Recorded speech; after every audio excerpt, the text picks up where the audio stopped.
up, guys? We're working on a weed eater model FB25 25cc gas blower, two-stroke.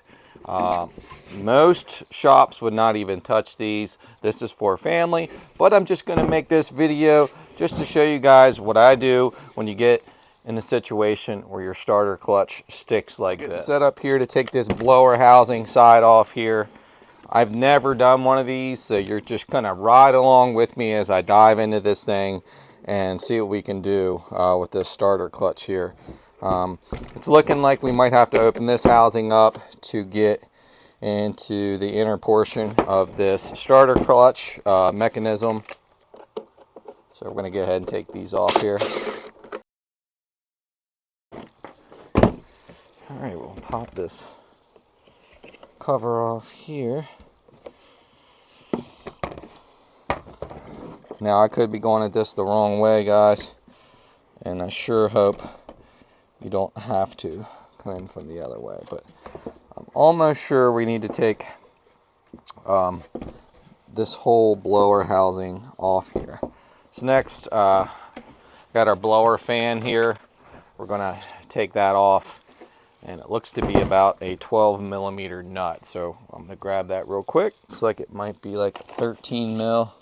Don't know if this is going to be reverse threads, but there is a chance this could be reverse threads here, guys. Nope.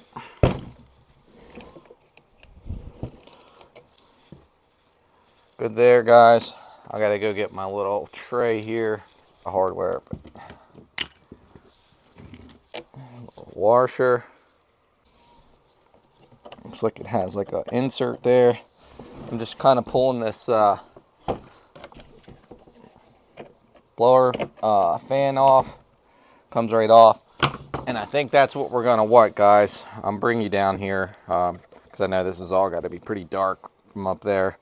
There's 4 bolts that I think that holds this whole blower housing on here. If you look down here, we got 4 bolts right here to get this blower housing off. Let's get these bad boys off of here.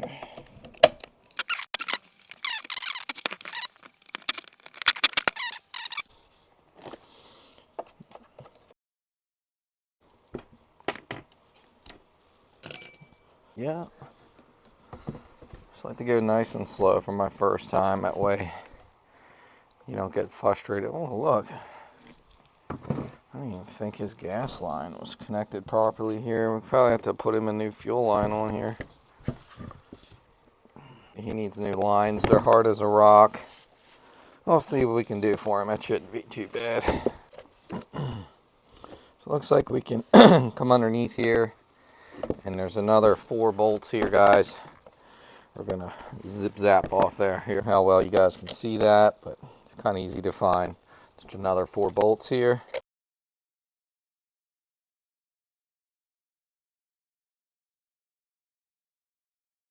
Yeah, there's 2 handle bolts here, guys. We're going to take off here on the handle and the 2 attached springs. I'm just throwing bolts everywhere. Jeez, it beats. So we're going to go ahead and get those removed.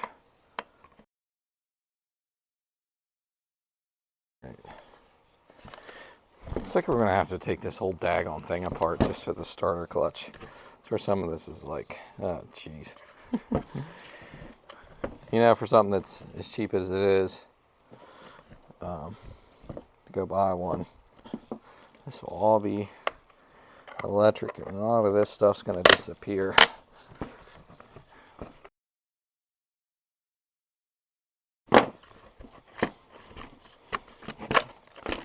Alright, here's where we want to be careful probably, because there might be some bushings, stuff we want to pay attention to on the starter side. It's looking like that's just going to come off the top. Oh, that's interesting. Interesting how they didn't make this like a clamshell style 2-stroke. I kind of like that. I ain't gonna lie. The cylinder actually bolts on there. It's not something I'm used to seeing on your cheaper little 2-strokes they put in this kind of stuff. All right. All that work, there is a bushing there. Just like I said, be careful splitting that apart. I'm just going to try and keep those on there, but I am going to get a good look at everything and try to store that into my brain, just in case it flies off there, but that should be pretty easy. All right, we're down to the starter clutch, guys. This thing may be shot. Dog and everything on it looks pretty good. We'll go ahead. We're going to have to take this handle off eventually. We'll go ahead and do that, guys. Take that off. Some random knot here. And that starter clutch will have to be unbolted. Just 2 bolts there, there, and there. Hard to miss those bad boys. All the same Allen, by the way, all the way through here, so that's nice. You gotta shake your head sometimes when they change it up. Alright, so we're gonna pull this out, and I've had a lot of people attempt these themselves. 2 little metal washer type pieces, but yeah, that just helps strengthen that for bolting that down. And we're going to pull the clutch out of here, guys.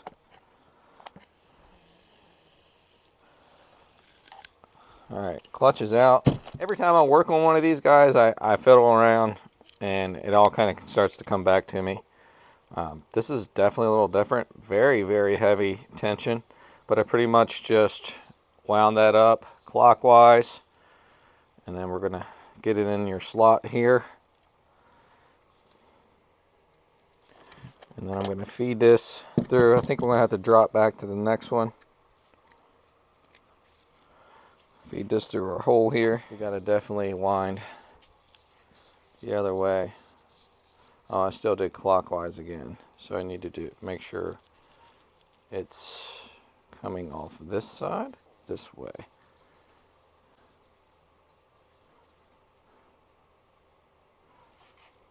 So we come around. So I might have had that counter. But if you look, you can see the direction of the hole, the way the rope wants to feed into it. If you have it the wrong way, it won't work. It won't even allow you to pull the clutch for the most part. You're going to seat that down in there and try to do like a mock. Okay, it's just so tight. We'll see what happens, guys. Balls and everything are looking pretty good here. All metal, by the way. I'm impressed with the design of this Weed Eater brand. And gives me the incentive to maybe tear a couple more apart. I know they're throwaways, and it's hard to charge for your time for something that's just absolutely cheap. I'll have in labor what you could go buy a brand new one for, so, you know, it's like... And I'm sure these paws will have to line up properly. And we have like the slotted bolt. And there she went down on there. So I'm thinking if I hold this here, I will be able to give it a test pull. And she's still sticking. So we might have some clutch. There we go. Got something going. Well, we're getting it to start to operate with just a lot of extra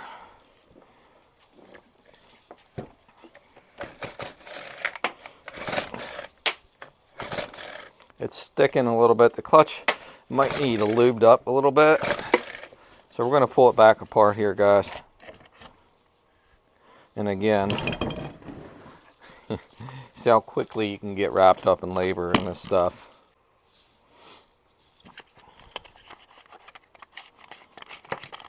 I think small engine is still not a bad thing to get into at this time, guys, because even though you're fading to battery, it's going to drop out a lot of the people that work on this kind of stuff. And there will be stuff that will still be around that people just want to get fixed, just for the mere fact that, one, they're going to stop making them.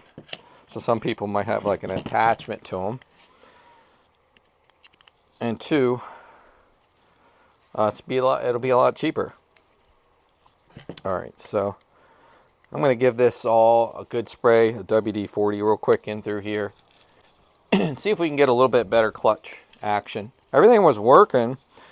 It was just hanging up a little bit, guys. It might need a clutch. And I am unsure of what kind of parts are out there. Again, this is only if you get yourself in a pinch on one of these to help people out. To slap the clutch back on and save a little money.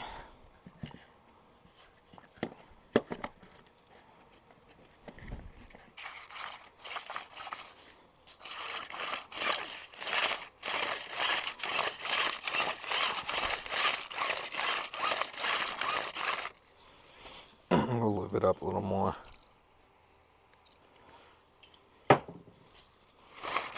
I'll have some WD in my coffee.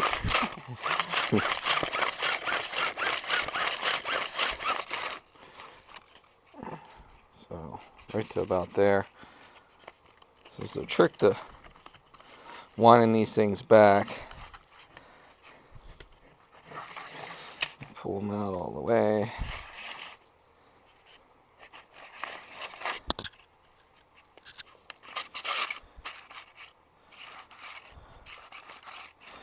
How long of a stroke is about right here? Oh, that's plenty of stroke right there. That back in here.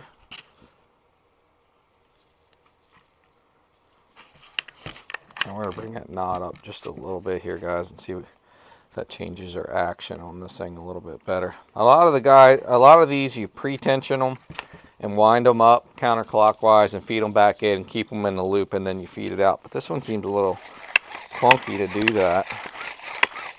So just gonna see what we can do here, guys. Make sure your bushing washer didn't pop out of there. We're gonna need that. And all you're doing is setting this on here and kind of lining it up and falling in those paws, and that just did pretty easily right there. There we go, guys. Starter clutch. Good to go. Probably a little bit shorter stroke. We'll leave that there for now because we may tear it apart again. Who knows? We're going to go ahead and get him some fuel lines and pop on here real quick, guys. Alright, guys, if you look closely here, we got some fuel lines bust off. I'm going to pop these on for him here. It won't take but a couple more minutes. Just going to put him a replacement line from here to here. Reuse this junction piece. And then this is just going to be the return back into the tank here. And then the other ones, of course, is going to be your pickup line with a filter down here in the tank. So we're going to go ahead and get that all replaced off camera, and we'll be back.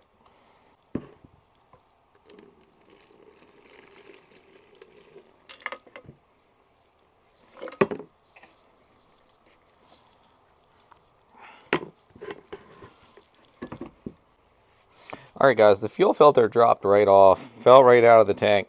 90% of the time, if you buy one at the yard sale that's not running, and if you pull it and it's got good compression, probably the filter popped off, the gas line's hardened, and the carb is clogged. And if you replace lines and rebuild the carb or just clean the carb good, 9 times out of 10, as long as the diaphragms and stuff aren't hardened up in there, it's going to run. Check that. If you hear that rattling around in there, any debris, any microfibers, anything in the gas tank is going to go right into the little screen in the carb, clog that up, clog up your carb, and it's more than likely why it's not running. So I'm going to show you a little trick here. I was going to skip this, but thought, well, some of you guys, this may help out. So I always cut a piece longer than what I should to give you something to work with here. And I'm just giving you a little trick of how to feed it into this tank, because you're not just going to stuff this through here. I don't care how hard you try. Obviously, we're going to wipe this down. So there's a trick to that. And all you got to do is take you a pair of scissors. I keep these in my shop here. And what we do is just come in here and just keep cutting little pieces of this off and kind of make it into a point, as I'm doing right here. And you kind of just keep cutting it to a point. And I don't have my long red-handled needle nose I use. And you're going to want a good extended nose needle nose pliers. These 9 times out of 10 will just make things way more difficult than what they need to be. So I may have to go out in the other shop and retrieve those. And it's hard to do this on camera too, guys. I like to have it set in like a perfect angle so I don't cut my freaking finger. So you get the point there. You kind of make that into a point, and that can help you with starting this thing down in that, starting the hose down in that hole. But I'm going to sharpen this point up a little bit here. All right, it's kind of what I do there is make kind of elongated point come out. And if you can't get it, use a little bit of WD and smear on there. And sometimes just making that point come out a little bit longer to get that tip to protrude down into the gas tank a little further to get your needle nose pliers to pull on it. All right, guys, I'll let you have a look at the tank. I always leave extra, just enough to get your fuel filter on here. We're going to pop the fuel filter on, and then we're ready to put the return line in here.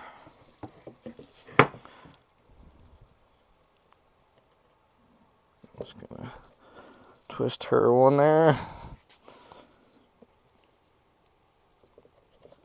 You will get your filter a little bit dirty looking 9 times out of 10, unless you really clean your hands up. And then you kind of just work that filter. Make sure it's not curled up off the bottom.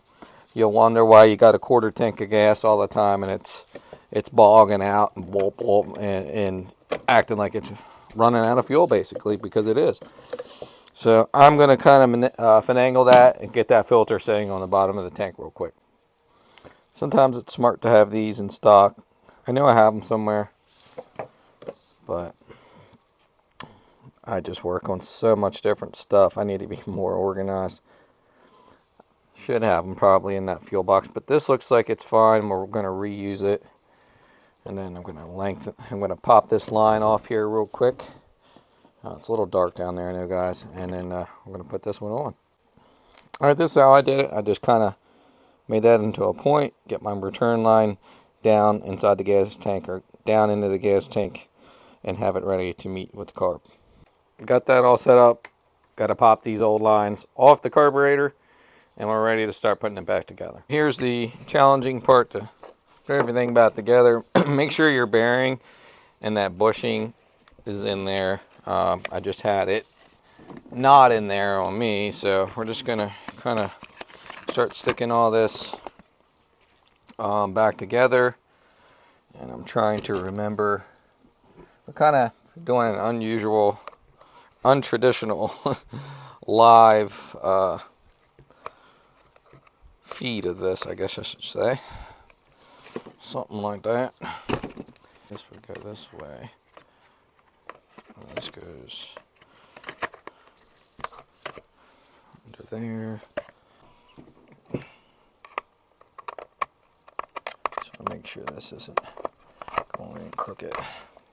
Before we crank her down, we want to set that in place.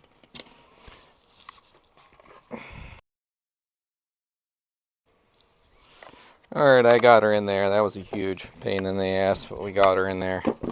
It's always these little unforeseen things sometimes where you lose your ass on labor.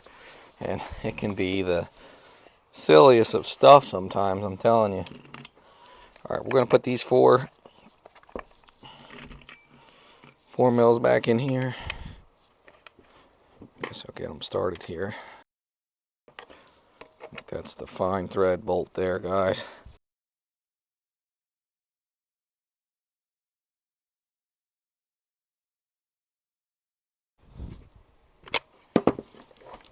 All right, guys, we're making some headway here. Kind of backtracking myself. Making sure everything's still working properly here. And this is definitely where you're going to have to pay attention to your supply and return line here, guys. Alright guys, so I'm thinking this is where we're going to set this on. And attach these lines. Now the return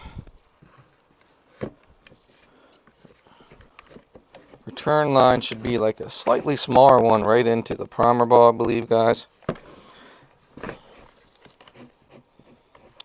And this here is going to be tricky, as expected. We might get some clearance here without his air filter, and we should probably check that anyhow. Oh, he's pretty clean here. We may even need to take our carb manifold off here, guys.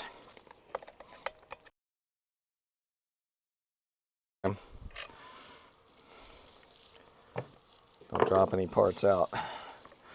Alright guys, so I'm just going to come in like this. We're going to go ahead and push on this return. Alright, so I'm kind of going to just eye this up. I always eye a few millimeters more on my cut, just so you know the lines aren't going to end up too short on you. Stick that up on there, and this is going to be our pull side of the carb, and we can put this back on.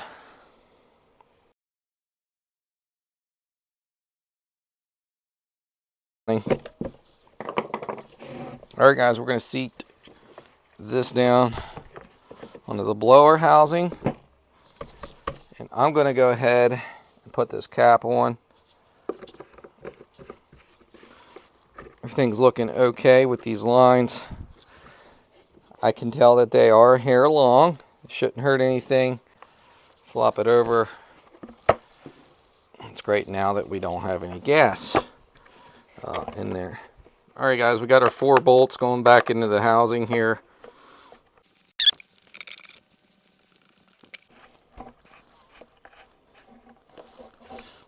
That one didn't bite too well, so we're going to pull this back out. Now we're just going to slip on this, and it is definitely got like a keyed flat portion to lock onto the shaft, and that'll go back down on there. And then if I remember right guys, it's our washer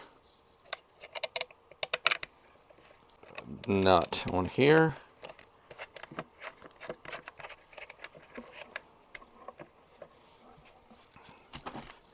Use your 13 mil. Zap that baby back down on there.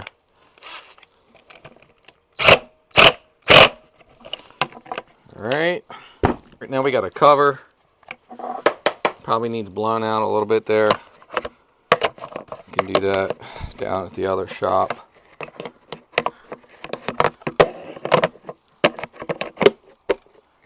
Okay. 3 of our bolts on there.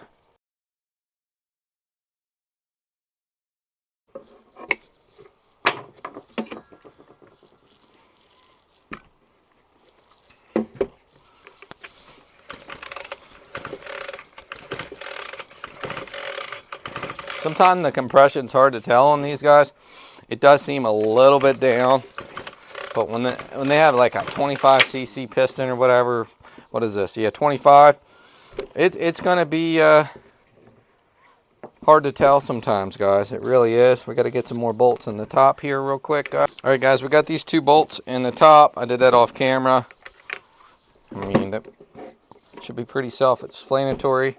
Just kind of looking around, making sure I didn't miss anything. Pour some gas in this thing and see if we didn't fix it. Now I got a long tail here. I'm going to shorten up on the starter clutch rope here, and we'll get some gas in it. We'll see if this thing fires up. Guys, I think I've said this in other videos. I always use premium 2-stroke oil. I use the stuff you put in like race dirt bike 2-strokes. Is what I generally tend to buy. Yamalube. There's a couple different brands I buy, but I get the good oil, dude, and your engine will last a lot longer. Trust me. Trust me, I'll be back. All right, guys, I got it on full choke here. We're going to see what happens. Everything's back together. Seems to be pulling. So we'll see what happens with this old Weed Eater FB25.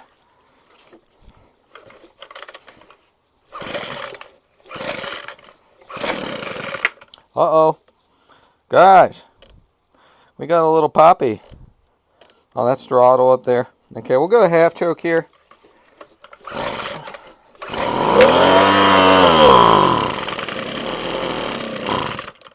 Okay, we still need a little choke on it. A little boggy there. He might need his carb clean too. Alright, let's go to full choke and see if it's lean. Alright, we got a little pop on that. So it might be a little lean in the carb, guys.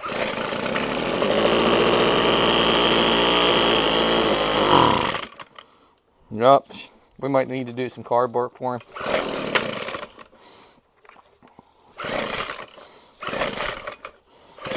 Alright, so we'll go to run and full throttle since it might have loaded the carb up.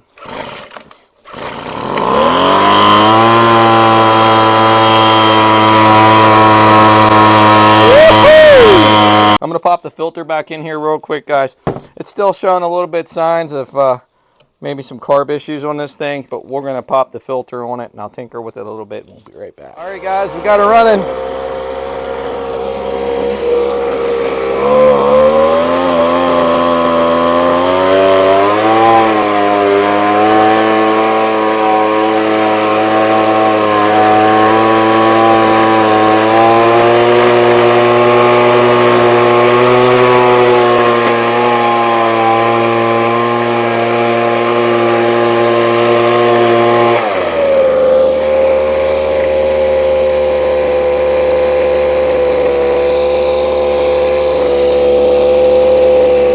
How the hell you shut it off? Oh, there we go.